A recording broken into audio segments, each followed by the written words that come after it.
I am Chelsea, 32 years old, and my family cut me off for 5 years, only to walk into my restaurant uninvited. Last Friday night, my father slammed a stack of legal papers onto a table and demanded I sign over 20% of my business, or he would call my landlord to terminate my lease. I simply stared at him and tore the contract in half. Before I continue this story, let me know where you are watching from in the comments below. Hit like and subscribe if you have ever had to cut toxic family members out of your life to protect your peace. Friday nights at Aura are a beautifully orchestrated war zone.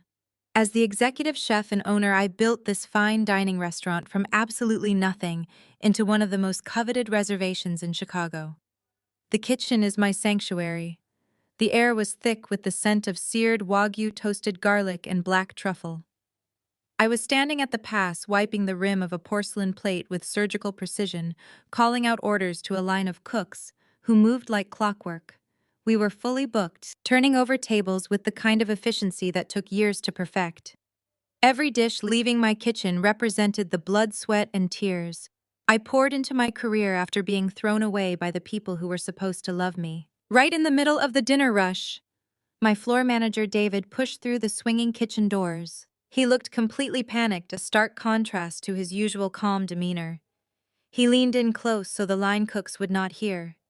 He told me there was a massive situation at VIP Table 4.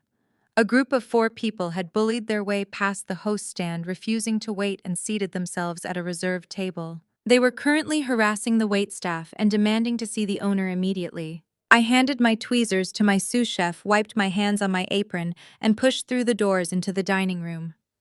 The transition from the blazing heat of the kitchen to the cool, dimly lit elegance of the restaurant always grounded me.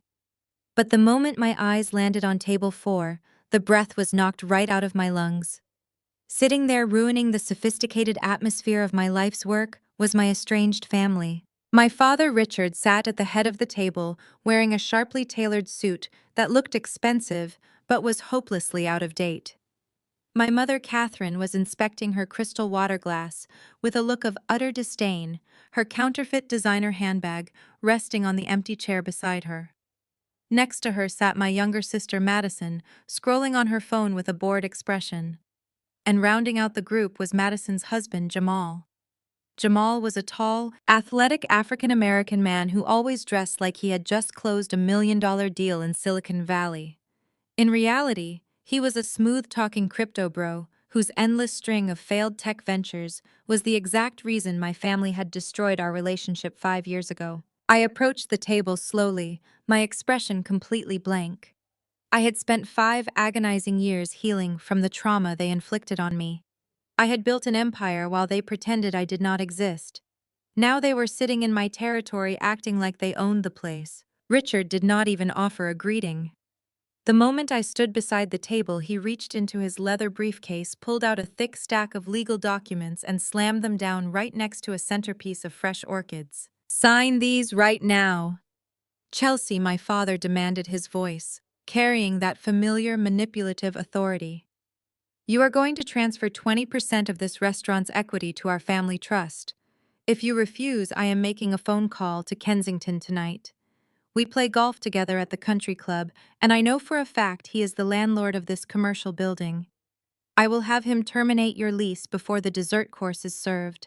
The sheer audacity of his threat hung in the air. He was trying to terrorize me using the name of an old real estate tycoon he used to socialize with. Before I could respond, Jamal leaned back in his chair, adjusting his flashy gold watch. He looked around the dining room with a condescending smirk. "When I step in as chief financial officer, we are overhauling this entire operation," Jamal announced loudly, causing a nearby couple to turn and stare. He pointed a finger directly at David, who was hovering nervously behind me. "And you?" Jamal snapped at my manager. "You are fired. I do not like your attitude. Get out of my restaurant." Madison finally looked up from her phone, tossing her hair over her shoulder. She signaled a passing waiter by snapping her fingers. "Bring us your most expensive bottle of red wine," she ordered. "We are not paying for it, obviously. My sister owns this place and she owes us." "My mother." Catherine leaned forward, her eyes narrowing as she looked me up and down. Her gaze was filled with the same toxic judgment that used to paralyze me when I was a teenager. "You do owe us, Chelsea," she hissed venomously. "5 years ago, you were too selfish to withdraw your culinary school tuition to help Jamal launch his crypto platform. You let your own brother-in-law struggle while you played with pots and pans. You abandoned this family. Now that this little food project of yours has finally made some money, it is time for you to pay your debt to us." I stood perfectly still, letting their entitlement wash over me. 5 years ago, their words would have crushed me. I would have cried, pleaded, and tried to explain myself.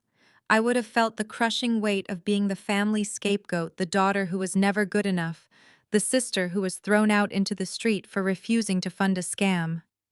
But I was no longer that frightened girl.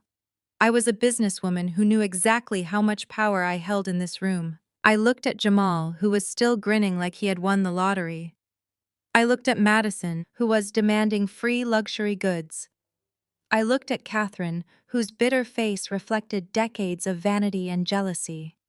Finally, I looked down at my father, whose hand was resting possessively on top of the extortion contract. Without breaking eye contact with Richard, I reached out and picked up the thick stack of legal papers. I grabbed the documents with both hands and with one swift, fluid motion tore them cleanly in half. The sound of the heavy paper ripping echoed sharply over the soft jazz playing in the background. My father's confident smirk instantly vanished, replaced by a look of sheer, unadulterated shock. My mother gasped audibly, her hand flying to her chest. I dropped the torn pieces of the contract directly onto my father's empty dinner plate. "You want to call Kensington to have me evicted?" I said, my voice dangerously low and completely void of fear. "Then go ahead, Richard. Pick up your phone right now and make the call." I turned to David, who was staring at me with wide eyes, and gave him a curt nod.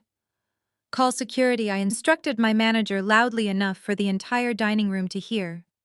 "Have these 4 trespassers physically removed from my property immediately. If they resist, call the Chicago Police Department." As 2 of my burly security guards began making their way across the dining room floor, I leaned in close to my father, placing my hands firmly on the edge of the table. "You made a massive mistake coming into my house," I whispered. The fallout was about to be spectacular, but I was more than ready for the war they had just started. The 2 security guards stepped up behind me, their sheer size casting long shadows over the dining table. But before they could even lay a hand on my father's shoulder, my mother decided to make a spectacle of herself. Catherine shot out of her chair, her counterfeit bag clattering to the hardwood floor.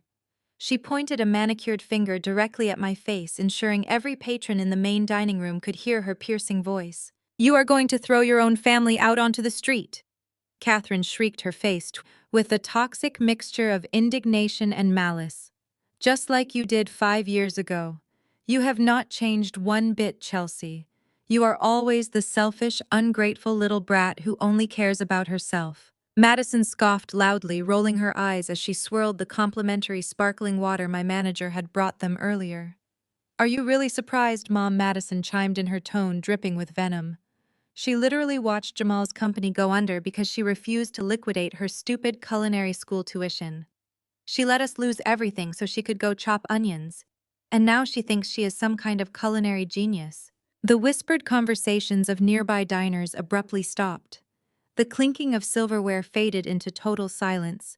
The entire restaurant was tuning in to my mother and sister, loudly airing our bitter history. They thought public humiliation would break me. They assumed that broadcasting my refusal to fund Jamal's venture would make me look like the villain to my affluent customers.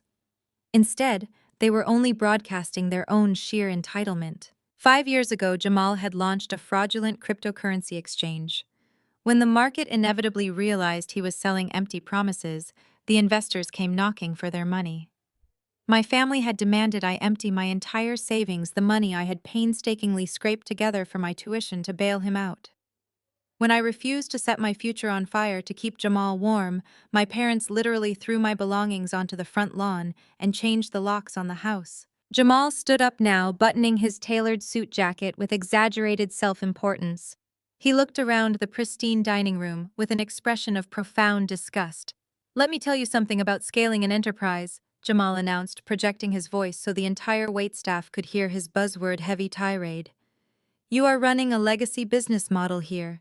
This whole brick-and-mortar dining experience is completely obsolete. When I launched my decentralized Web3 platform, I was disrupting the global financial ecosystem. I was a visionary.